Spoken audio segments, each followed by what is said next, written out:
Go. Here we go. I don't know why. Because you never know how to start it off.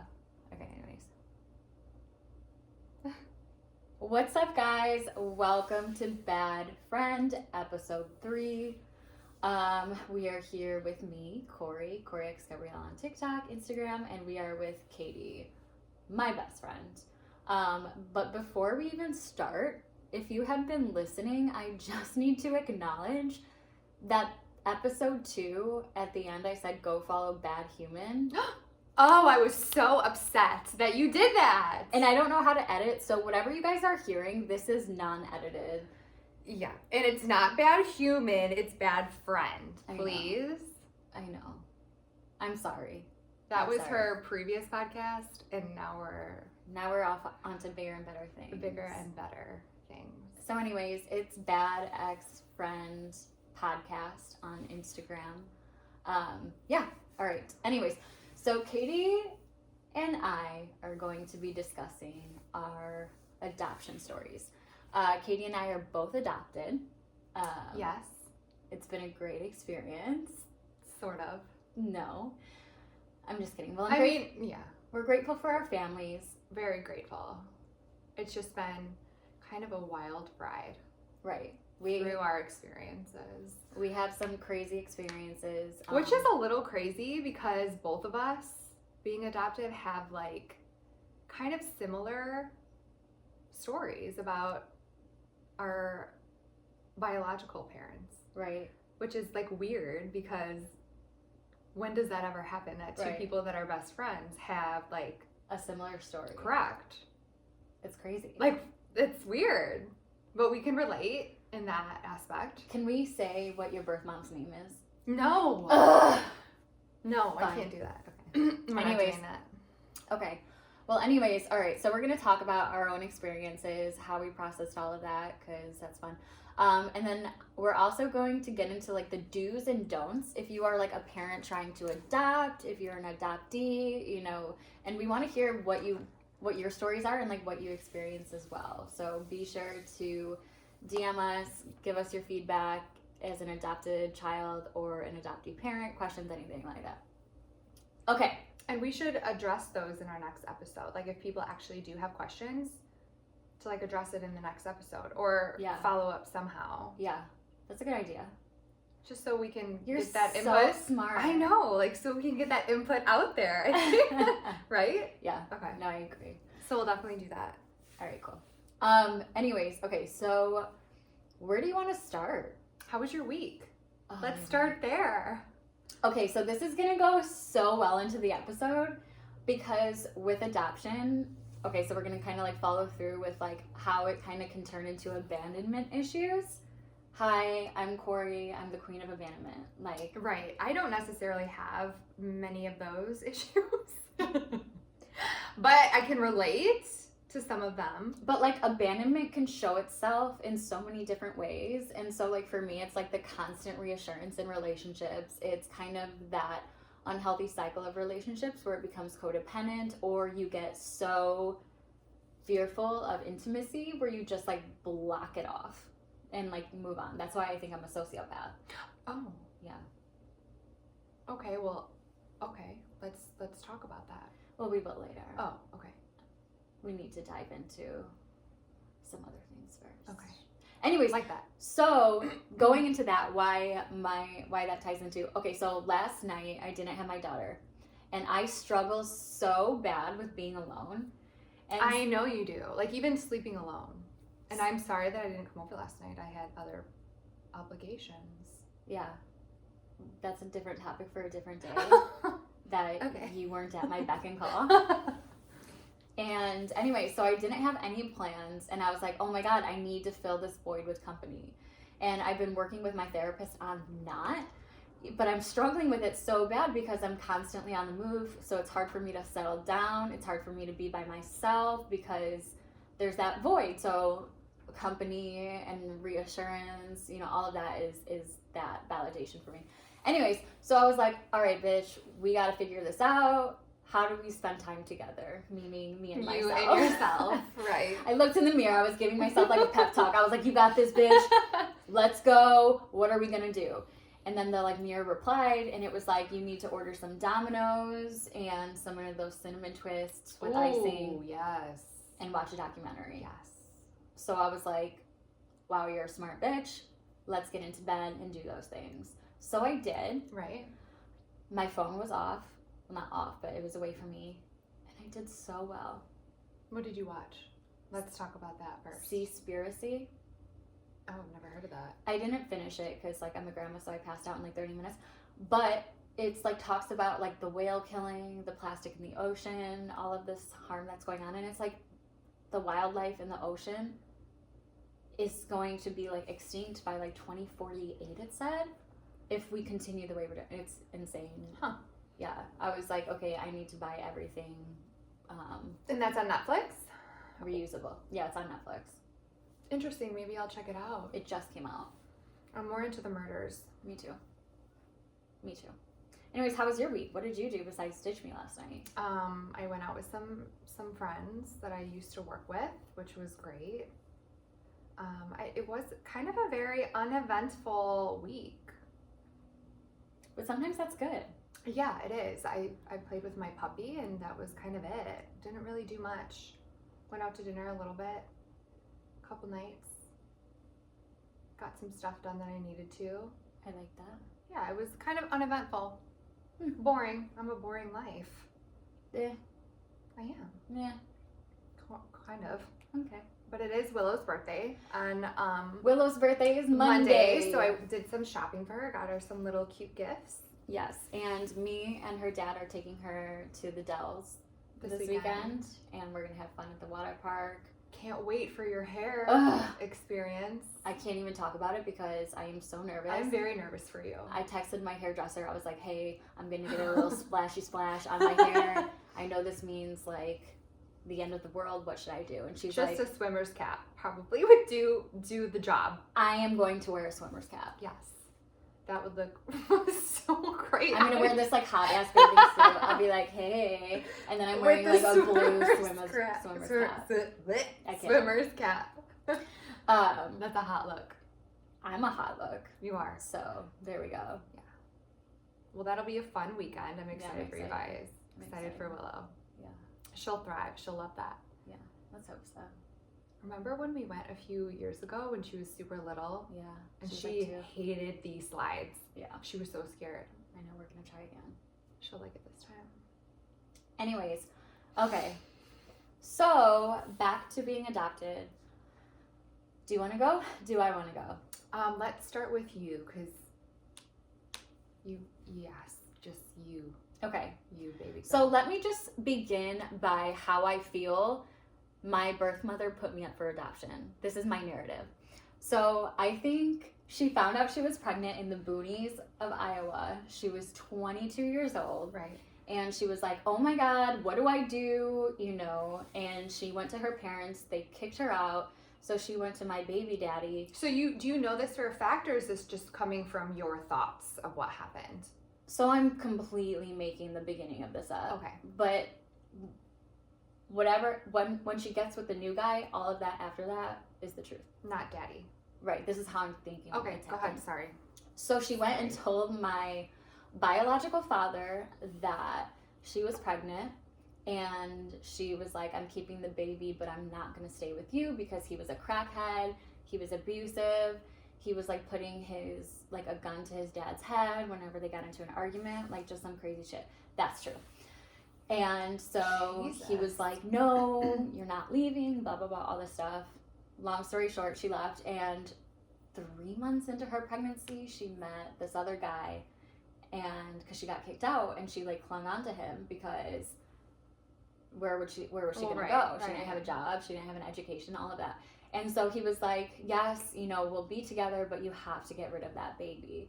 And from what she told me, she said that she was hoping that he was going to change his mind after like living with him, but he was like, no, like cold. So he basically forced her to give up her baby because he didn't want a baby at that time. Right. And then they had a baby. But was that the actual reason why she gave you up for adoption? I don't know, because she had a stable environment at that point. She was saying because she didn't have a stable environment, but girl, I don't know. There's so much lies that come from her mouth. Right, it's unreal. Right. And so, talk about toxic people. I've never met such a toxic person in my life, and we'll get into that. But, so, where was I at? I'm sorry, I keep interrupting you. I just have questions. It's okay. So you were saying. Oh, so it was, but she's saying she was hoping that he was going to keep me and whatever, but she already looked for a biological family at 3 months. So she was already starting that process. Yeah. 3 months in. Right. And so she had it made up. Right. I think she wants to make it sound better. Okay. I don't know. Well, it kind of doesn't really matter because you're great. I know. That should have been my name. Great. Okay, go on with your story. So, anyways, so she ended up giving me up for adoption.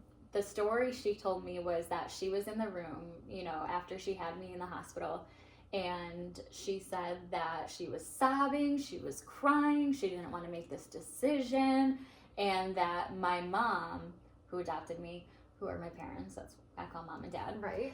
She said that my mom was cold to her, ice cold, didn't even want to look at her, was just like basically like, give me your fucking baby, be gone, which is not like my mom at all. Like I know she would have been like very sympathetic towards her and whatnot.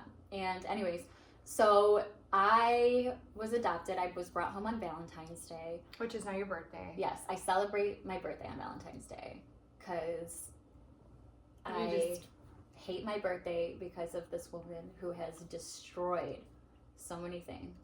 So many things. Oh my god, it's insane.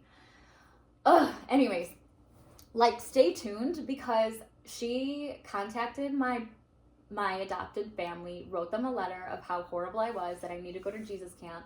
She reached out to my ex-husband, said some horrible thing. Yeah. And unbelievable. Anyways, okay, so that was my story of how I was given up. She told me she gave me my name, which my mom was like, that's not true. Right. She told me she wasn't crying in the hospital. She gave you a different name. Like, it was a different name. Yeah, it was Sarah to start. Okay. But then she went back and was like, oh, just kidding, I guess. Huh. Doesn't make sense. Yeah. None of it makes sense. So if you guys are all confused after this, yeah, me too. And if you have any, like, understanding, hit me up because I'm trying to understand myself. Anyways, so my whole life I grew up, my mom told me about her. She would read adopted books to me. I was like super proud of being adopted because my mom made it sound that way, and I never knew there was never a time where she told me. I just always grew up knowing. Right. And I started to like glorify my birth mother. I was like, yes, when I'm older, one day I'm gonna meet her. And that's exactly how I felt too. There was like this unrealistic story about like what I thought she was going to be like or what that was going to be like, and then when it all hit the fan, I was like, you get so much extra disappointed. Oh well, right because you put them on this pedestal and because you don't know anything them. And it's yeah I get that. I totally get that, which is weird because you didn't want to know, or you didn't know until you were in your teens though, right? You were older, so it's not like you were asking when you were younger. Right. But even when I was younger, I was like, one day I'm going to talk to this woman. She's going to be like everything. I'm imagining her, like putting her on this pedestal, like I said. Right. And so she reached out. I wrote a letter through the adoption agency when I was 16 years old. And it was like months before she even wrote back, which it wasn't through the agency. And I was like sobbing because I'm like, she doesn't want to talk to me. She hates me. More abandonment, like rejection and all that. And then I get a Facebook message, which was funny because that's when I was going on a vacation with you. Yes. Do you remember? Oh my God. And I was sobbing and your mom was holding me because I wasn't with my mom because it was so emotional for me. Yes, I remember. And anyways, all that drama like came about was it on our way to vacay or on the way back? No, it was on the way. So oh my God, I remember that. Mm-hmm. Damn. And long story short, through the messages, it was like one apologizing I'm so sorry, I wanted to keep you, blah, blah, blah, all this. And then she was starting to talk about how beautiful she was, how amazing she was, how I probably got all of that from her, blah, blah, blah, all these like very conceited things, which at first I was like ignoring because I wanted to know her. And then she started being like, I'm your real mom. Right. Your parents are just she told me I was an 18-year contract, which when you're 16.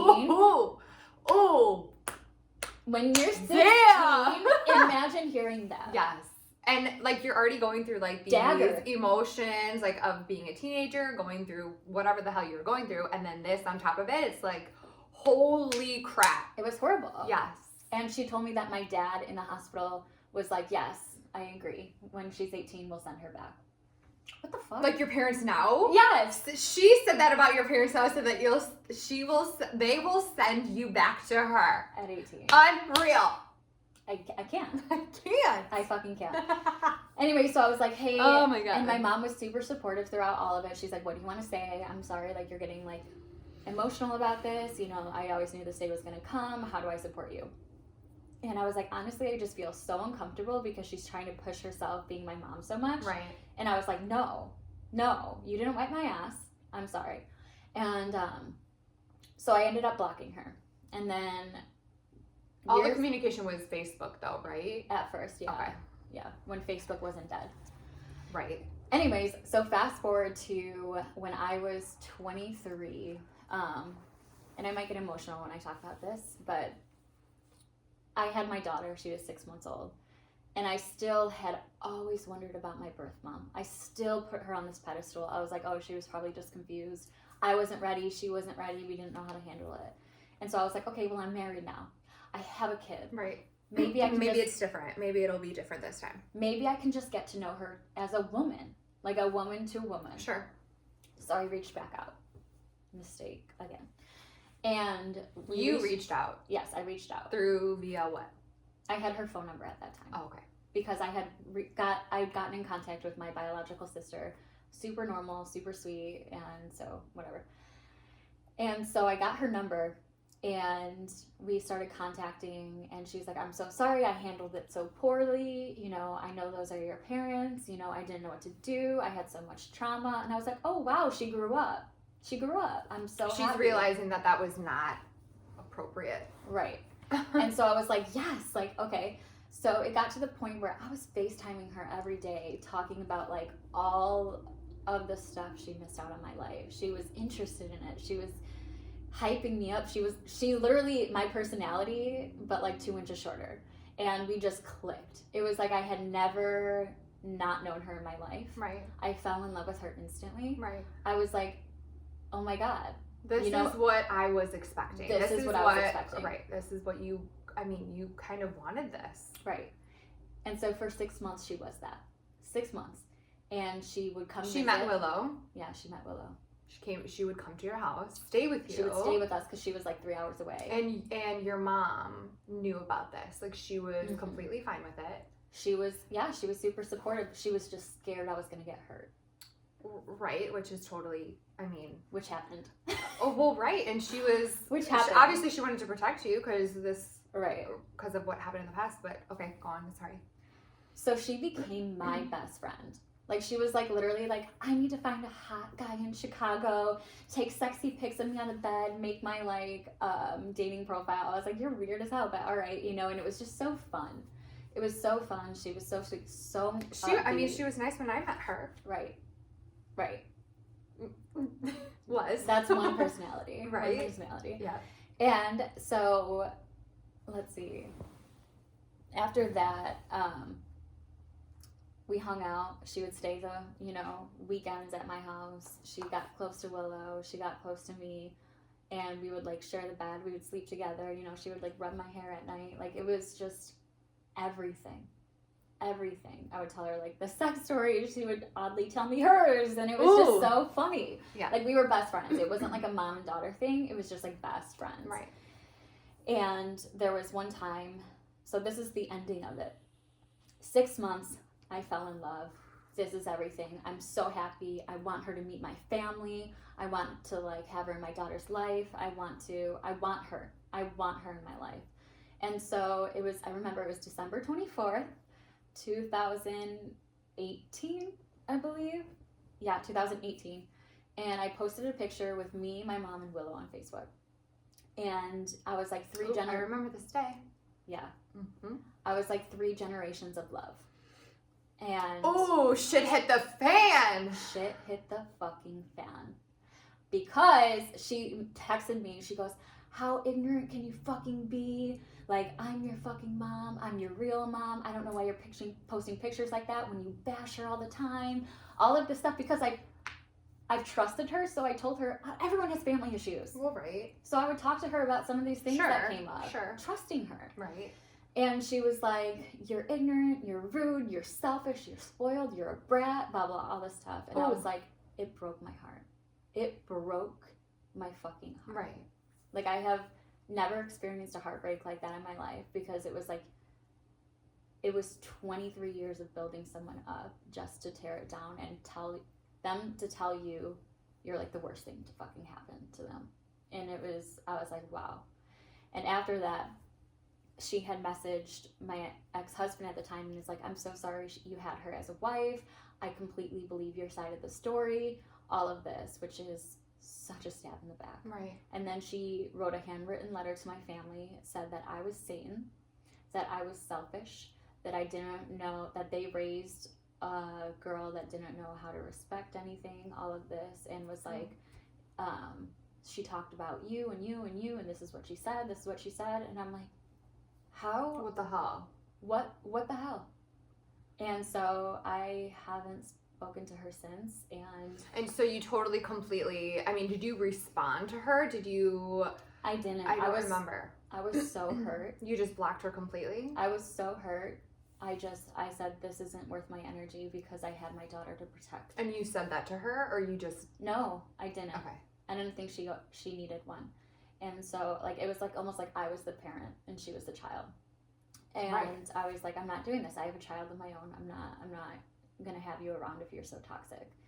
And so, anyways, that was the end of it. And my heart was broken. I went into a depression. I felt completely rejected, all of that.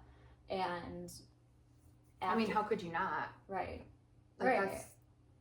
Yeah. And then so we haven't spoken since, and it's been painful. My family have been supportive, you know, but I'm grateful for it, because it actually led me to working with my therapist on trauma.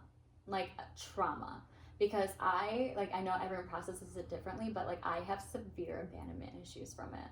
One, just from like growing up adopted, knowing that like, you know, you can be told all the time that like you were a gift, you weren't a mistake, all of that. Sure. But, you know, you always have that curiosity. You always have that in the back of your mind. Like, it's curiosity, honestly. Right. You're curious about where you came from and that's okay. Who this person is, and it's normal. It's totally normal. Right. But the fact that you had to go through all of that and then actually getting to know her, and much worse. Yeah. So much worse, because then I was like, oh, all of that is true. Right. You know, I am unlovable. If my own biological mother can't love me. Obviously, that's right. not correct, but right. Yes. And so, so I started therapy, and I was like, I have unstable relationships. I get close to people, I reject them if they come too close, and it's just like this cycle, and I know it's from that. So it's been awesome working with a therapist with that. And then my biological father, I never thought about him until like recently. Long story short, again, I reached out. I found some of my siblings from him. Well, you reached out on TikTok, didn't you? It was like you. I asked people to help me find them, and they did, which was so crazy. It was so cool, like the power of community and stuff. And so, anyways, they found the siblings. I got in touch with them. They're like, "Oh my God, we didn't know you existed," blah blah blah, all this stuff. And I was like, "Okay, so tell me about him." And they're like, I was like, "Oh you God. really want to know about it?" I was like, "Oh God," and they're like, "Well, he's dead." I'm like, "Yes." But you knew this. You knew that. I knew he died. Right. And they were like, he was not a good man. And I'm like, oh, okay, like, he was just a drunk, whatever, because I knew he was an addict. Yeah. They told me horror stories of how abusive he was to their family, how he pushed one of their moms down the stairs when she was pregnant. he attempted to murder his family through a house fire, like put his house on fire. He was consistently drunk. A Lifetime movie. I know. And so he got life in prison for attempted murder, and then he died in jail from brain cancer. I'm like, oh God, okay. I was like, oh my God, now I need to like follow in his footsteps. Am I a murderer? And I was like questioning this, and I was like all like freaked out. And my therapist was like, calm the fuck down. I was like, yeah, you're right. So are you happy that you know this information, or are you feeling like you could have been okay not knowing? I mean, obviously your curiosities like made you want to know, but then do you regret reaching out and finding out all this information? So I would say there's like a lot of back and forth between that. I think I needed to for closure. I needed to. Okay. Because my mind is like, if I don't get an answer, I can't accept it. Right. And I know some people are different, but I needed to, because I needed to close those chapters. I needed to work on those wounds. I needed those answers, and it's starting to help me go on my healing journey now. You know, of who I am. I got those answers, all of that. Who do I want to be? You know, and so yeah, that was winded. That's my story. And you have no desire to ever reach back out to her? I don't. Never. I hear stories through my sister of things she's still doing, and I pray for that woman. I pray she has healing. I hope one day she does, but she will die alone. She has nobody, which is terrible and sad, but she does it to herself. So. Well, I'm sad for you, but I'm glad that you have that closure that you needed. Mm-hmm. And now you're good. You're content. You're okay with everything. And I think it's awesome to have you as a best friend, because like it's hard to find people that are adopted or at least openly speaking about it, because it was like you don't know the pain of being adopted, like unless you're adopted, right? Like, so people would be like, well, can't you just be grateful you have your family? Well, yeah, 100%. Absolutely we are, but it's always that lingering thing in the back of your mind. Right. So something that just came to mind. I remember, I think it was one of your bad times when you were drunk, and you brought up, I don't know, you were just going through something, and you were like, well, you were mad at me for whatever reason. You're like, you don't understand. I'm like, what don't I understand, Cori? And you're like, what I've been through with my adoption. I'm like, oh, really? Like, I remember getting into your face and be like, really, girl? Like, let's talk about this. Like, let's not go there, because I fucking do relate. Yeah, you're like, I can come back at you. Yeah. Sorry, just a thing in my head that I remember. Right. Okay. And so you were not like me with like wanting to reach out, but you eventually did. Yeah. So I, like you, knew my parents were very open about that. And I think that's a lot of questions too that people have, is moms that are, or parents that are adopting kids, they don't know if they should tell them or how to go about that process.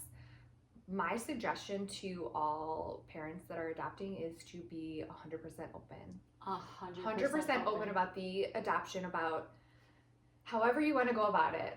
There's books. Yes, books to read to them, or just, I think my mom, how she originally told me, was when she was pregnant with my brother, I would always ask questions about like, oh, was I like in your tummy, and she would say, no, like we adopted you. So it was never, I always knew it was never a question.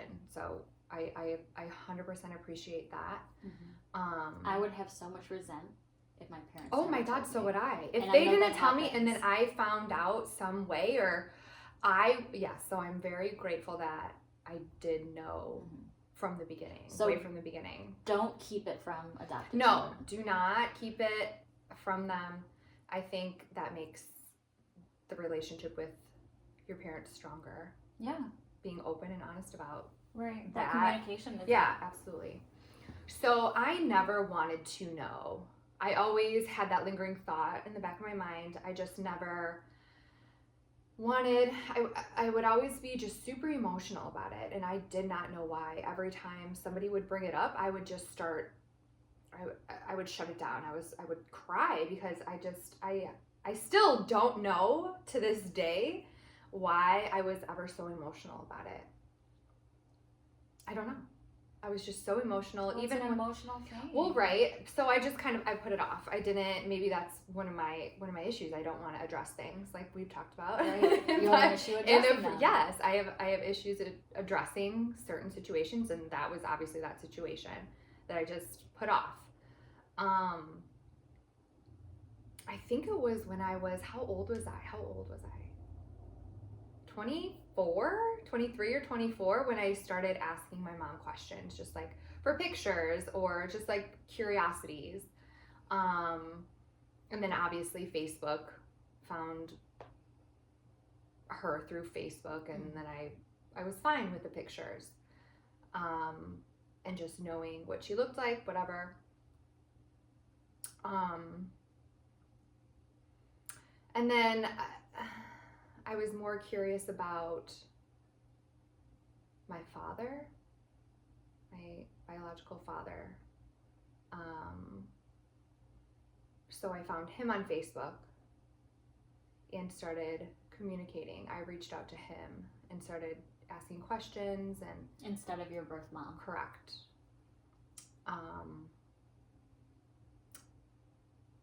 So that went on. My parents knew that I did this. He wanted to meet me in person, so I did, and my parents supported me through that. And then when we did meet, I'm gonna get emotional, sorry. When we did meet, he asked for, what are those called? A DNA test? Paternity tests? It kind of threw me at like it was like a weird question. Like, oh, why would you want to test? Okay, that's fine. Mm-hmm. So we took it. It came back negative, and that's when the communication started with my biological mom. Because obviously there were questions. He had questions.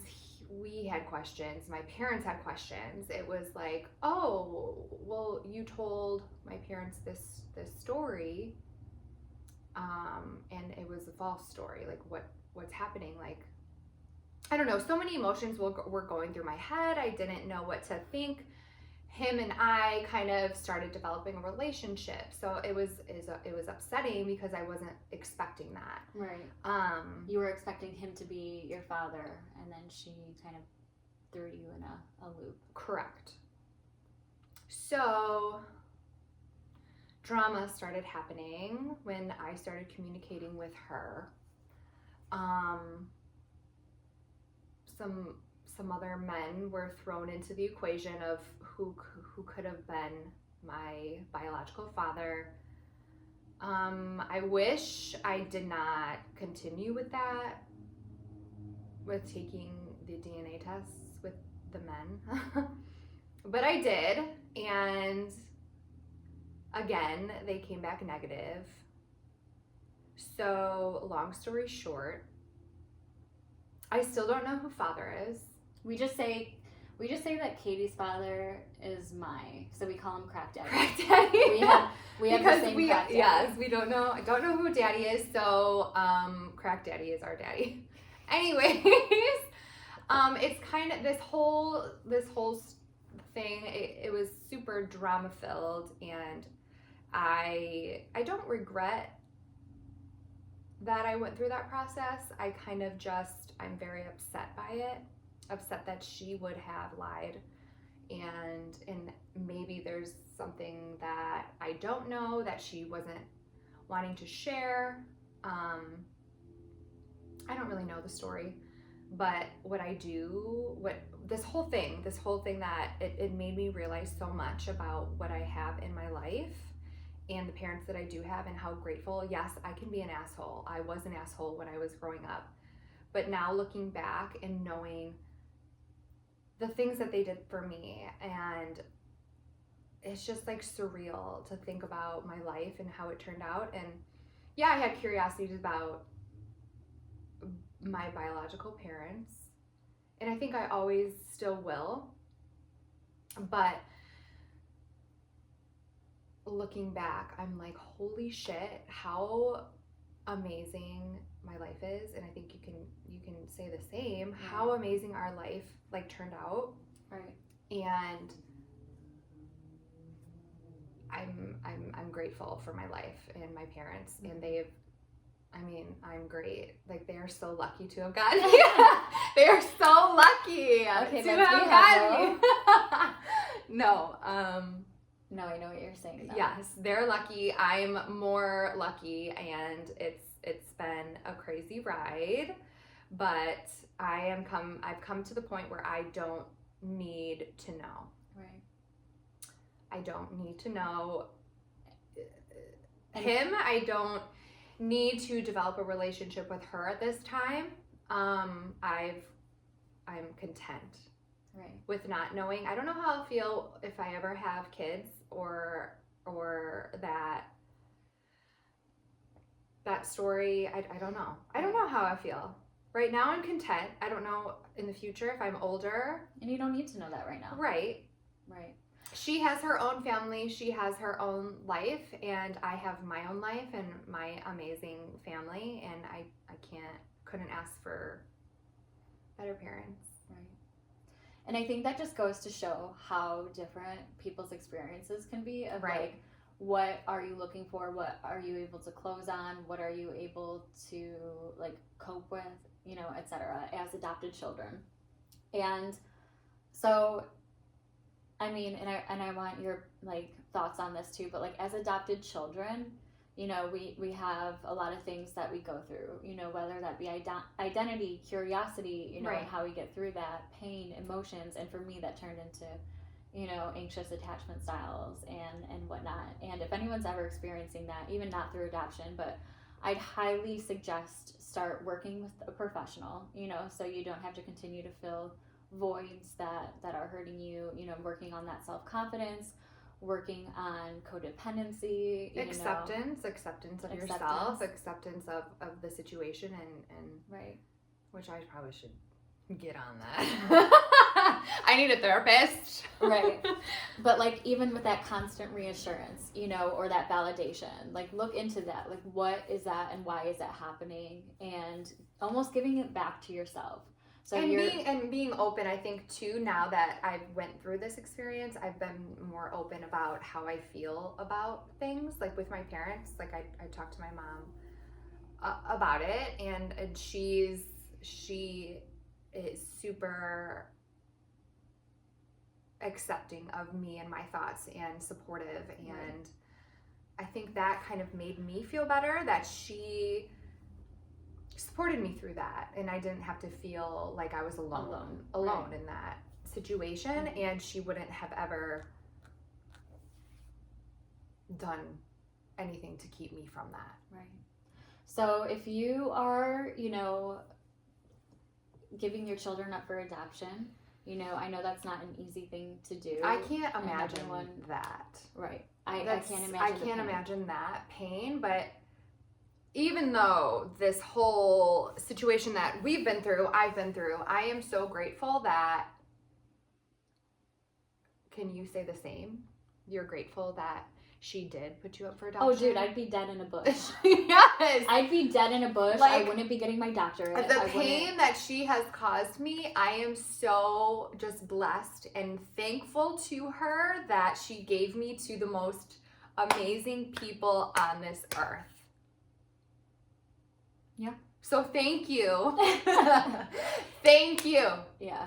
That's what I have to say to you. Okay. Thank you. And what would you say to those who are parents of adopted children? Like, I would say be open. I would say validate their emotions, even if they do have everything that they ever need. Right. Validate them. Talk about things. Talk about it. Talk about it. Right.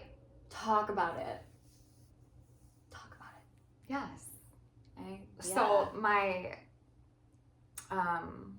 one of my friends, she's in process right now of adopting, and I just, like, I get emotional when talking about it. I don't know why, but it's so great, because I know a lot of people struggle to have babies and they go through a lot.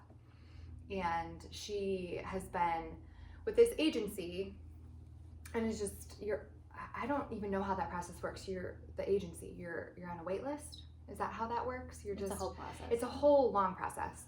So she's just been on it, and she finally got matched to a family. And as soon as, like, she told me, I started sobbing. Yeah. I don't even know why. Like, I was like, I'm so happy for you. Like, it's crazy. I get emotional even talking about it. Seriously, like, that is so great. I am so happy for her, and happy for people who struggle to have babies and are finally get that opportunity. And it's just an amazing thing. Right. It's so amazing. There's so many children that need families. Yes. In the foster system. It's so crazy. Babies. And then I think about how my parents felt like when they were matched, and they wanted a baby so bad. Wait, and like they got me. I go back to my parents all the time. How great is that? I'm like, Mom, if you knew my dad, my biological father, tried to mass murder his family, and my biological father was like bipolar as shit, or like borderline, like, would you want me? And she's like, yes, sweetheart. I'm like, you're lying. But I'm gonna take it. You're lying. But anyways. But it's so great. I love that. Yeah. And for those who are adopted, just know that you are not alone. There's support groups. Find friends to talk about it with. Don't keep that into yourself, because your emotions, whatever they may be to it, and it might not be any, but just know that it's valid. So. And I'm grateful that I have you to relate to that, because it's so crazy to me that we've been through such weird experiences, but like very similar. Right. So we kind of have that extra connection together, and people don't get it, which it's fine. Yeah. But we get it. Yeah. We get it. We have a lot of connections through that, I feel. We do. But yeah. So moving forward, I think,